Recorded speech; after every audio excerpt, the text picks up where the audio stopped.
আমাকে বলেছিল যে আমি একটা নতুন পার্টি তৈরি করছি, তুমি আমার তোমাকে একটা করব। আপনি মুখ হুম, খুললে হুম। হুমায়ুন কবিরের মুখোশটা ছিঁড়ে যাবে তো? হ্যাঁ, নিশ্চয়ই ছেড়ে যাবে, ছিঁড়ে যাবে বলেই তো আপনি উনি তো একজন নারী, ও আপনি তো একজন নারী। আমাকে আমার ব্যাপারে যদি ওনাকে বাইট দিতে বলুন, উনি বলবে আমি ওনার ব্যাপারে কোনো কথা বলতে চাই না। তো ওনার মধ্যেও তো একটা আছে না, ওনার মধ্যেও কিন্তু বানান্ত তো আছে।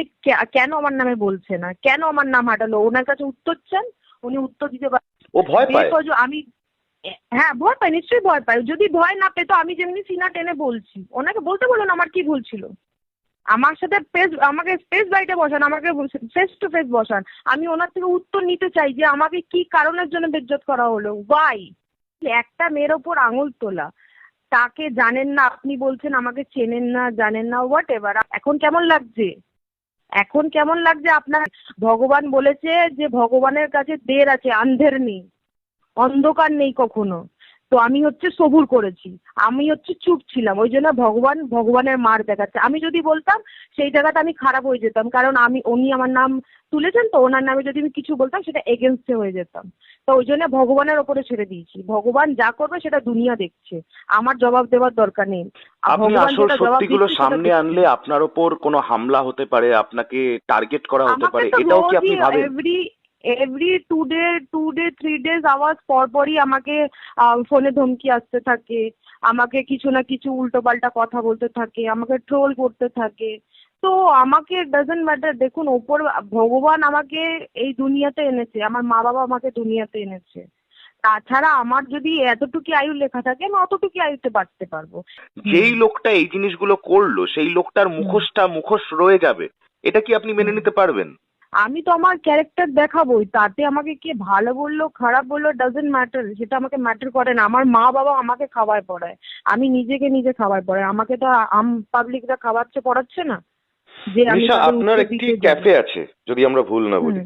হ্যাঁ, আপনি হ্যাঁ। নিজে কাজ চা করেন, কফি। আপনি স্বাবলম্বী, এবং হ্যাঁ। আপনি কি পোশাক পরবেন, আপনি হুম, কোথায় যাবেন, কাদের সঙ্গে হুম। মিশবেন, এটা একান্তই আপনার ব্যক্তিগত সিদ্ধান্ত। হ্যাঁ, আমার ব্যক্তিগত ব্যাপার। যেই লোকটা, যেই হুমায়ুন হুম, কবির আপনার বারে যাওয়াটাকে টার্গেট করলো, আপনার পোশাক হুম, টার্গেট করলো, একজন হুম, মহিলার হুম। পোশাক টার্গেট করার অর্থটা আশা করি আপনি বুঝতে পারেন, জানি আপনার তো। চালচলন খারাপ বলল, সেই হুমায়ুন হুম, কবির হুম, সম্প্রতি দেখা গেছে নিউ হুম, টাউনের একটি পানশালা থেকে নিজে বেরোচ্ছেন, এবং পানশালার ভেতরে বিয়ার, হুম, বড় বড় করে লেখা বিয়ার হুম, হুম, বোতল, হুম, সেখানে উনি বসে উনি বক্তব্য হুম, রাখছেন, বিরাট বিরাট রাজনৈতিক বক্তব্য। হুম, তাহলে সে হুম, তো, হুমায়ুন কবির তো সেই একই কাজ করলো, আপনিও বারে গেছেন, হুমায়ুন কবিরও বারে গেছে, হুম। তাহলে হুম। শুধুমাত্র আমি তো কালিমালিপ্ত একটা আপনি কেন হবেন? দেখুন দাদা, আমি তো একটা সাধারণ সাধারণ মানুষ, আমি একটা আম পাবলিক, আমি একটা ইনফ্লুয়েন্সার। আমার একটা ব্যক্তিগত জীবন আছে, আমি যেতেই পারি। বাট হুম। উনি তো একটা পলিটিক্যাল মানুষ, উনি তো প্রথমে একটা বিধানসভা থেকে ছিলেন, ওনাকে তো একটা মানে একটা জায়গা থেকে চেনা হয়েছে যে পলিটিক লাইন থেকে। তিনি যদি নিজেই নোংরামো করে দেয়, তা সেটা তো মানে বলে না ভগবানের পাপ বাপকে ছাড়ে না। তো যা এলিগেশন আমার ওপর লাগিয়েছিল আমি হয়তো চুপ ছিলাম, এটা হচ্ছে ভগবানের মার। তার মানে যে ছোট জামা পরে বা যে বারে যায় সে তার চরিত্র খারাপ?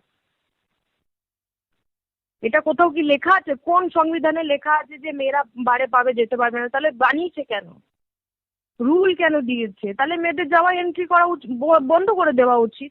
আপনি হুমায়ুনকে পিতৃতুল্য বলেছেন, আপনি চাচা বলে সম্বোধন করেছেন কোনো জায়গায়, কোনো হুম, বাইটেও। সব বাইটে। কিন্তু হুমায়ুন কবির, আমি আমি আপনাকে হ্যাঁ, রিকোয়েস্ট করবো এই উত্তরটা আপনি দেবেন, আমি এটাকে বেশি হ্যাঁ। আর এটার ভেতরে আমি ঢুকতে চাইবো না, আমি হুম, আপনার ওপর সেটা হুম, ছাড়ছি, কিন্তু এই উত্তরটা হুম। প্লিজ দেবেন। আপনি তাকে হ্যাঁ, চাচা বলুন। হিসেবে, অর্থাৎ পিতৃতুল্য হিসেবেই আপনি তার দিকে তাকিয়েছেন, কিন্তু হুম, হুমায়ুন কবিরের আপনার প্রতি অভিব্যক্তি, রিয়াকশন, সামনে যখন কথা বলেছেন, যখন এইসব কন্ট্রোভার্সি হয়নি, হুম। সেটা কি খুব বেশি পিতৃতুল্য ছিল? শুধু হ্যাঁ নয় উত্তর দেবেন, আমি এর বেশি প্রশ্ন করব না। আমি এখন শুধু সহ্য করছি, যখন সহ্যর পাড়া ভেঙে যাবে আমি চাই যে আমাকে যে জায়গা থেকে পবিত্র থেকে অপবিত্র বলেছে, সেই জায়গাটা থেকে আমাকে যাতে আমাদের দেশের মানে আম পাবলিক মানুষরা যাতে সাপোর্ট করে। একদম শেষে নিশা, নির্ভীক উত্তরের মাধ্যমে একদম বাংলার মানুষ আপনাকে শুনবে, হুম, বাংলার মানুষকে সাক্ষী রেখে দুটো হুম। লাইনে হুমায়ুন কবিরকে ডাইরেক্ট কিছু বলতে চান? ডাইরেক্ট তো দেখুন, ডাইরেক্ট আমি এটাই বলবো যে অন দ্য স্পট আপনি মানে সামনাসামনি বসুন আর আমাকে জবাবটা দিন যে পবিত্র আর অপবিত্রর মানেটা কি, আমি এটা জানতে চাই। একটা নারীকে পবিত্র অপবিত্র হতে গেলে কি করতে হয়, কি করলে পবিত্র হয় আর কি না করলে কি করলে পবিত্র হয় না, এটা আমি একটু জানতে চাই। সেই 8 কোটি টাকা কোথায় গেল?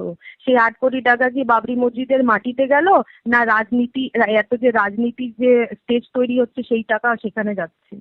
অপবিত্র নিশা চ্যাটার্জি এই নামটা যে দিয়েছে, সেই পবিত্র কোট আনকোট পবিত্র হুমায়ুন কবির মধ্যরাতে পবিত্র। ও বার থেকে বেরোচ্ছে আচ্ছা। এবং হুম। সেই সময়ও কিন্তু ওর সঙ্গে 4-5 জন অনেক ভদ্রমহিলা ছিলেন।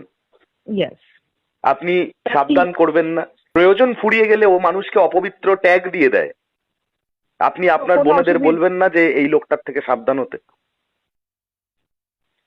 দেখুন বোনদের তো নিশ্চয়ই বলবো কি সাবধান হতে, কারণ বোনেরা যখন আমার ওপরে নাই পড়েছে, নাই আমি নাই সাফার করে নিয়েছি বা আমি এখন করছি, আমার মনের মধ্যে জোর আছে, আমি এখনো করে যাব। বাট হয়তো সব মেয়েরা হয়তো আমার মতো স্ট্রং না।